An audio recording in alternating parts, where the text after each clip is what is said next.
আজকের এই পুত পবিত্র মাহফিলের শুরুতে খুতবার মধ্যে আল্লাহ রাসূলের মুখনিসৃত জবানি থেকে একটি ছোট্ট হাদিসের টুকরা পেশ করেছিলাম। আল্লাহর হাবিব বলেন, লা ইউমিনু আহাদুকুম হাত্তা আকুনা হাব্বা ইলাইহি মিন ওয়ালাদিহি ওয়া ওয়ালিদিহি ওয়ান নাসি আজমাইন।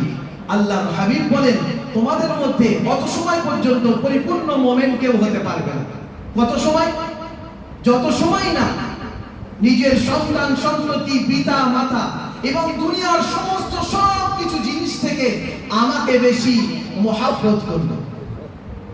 আল্লাহর হাবিবের মহব্বত, আল্লাহর মহব্বতকে সব সময় আমাদেরকে তারজিহ দিতে হবে। আর যখনই আমরা তার প্রাধান্য গুরুত্ব আহমিয়ত দিতে পারবো, তখনই আল্লাহর রাসূলের নুরানি তরিকার উপরে আমাদের চলাটা আসান এবং সহজ হবে। কথা বলেন ঠিক কি?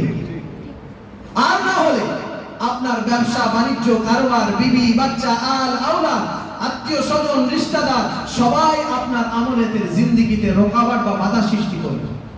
যখন আপনার অন্তর থেকে সব থেকে বেশি ভালো না বাসতে পারবেন, আর এই ভালোবাসা এই ইজহারে মহব্বত সব থেকে বেশি সাহাবায়ে কেরাম রিদওয়ানুল্লাহ তাআলা আলাইহিম আজমাইনরা দেখিয়েছেন। একবার জোরে বলি সুবহানাল্লাহ।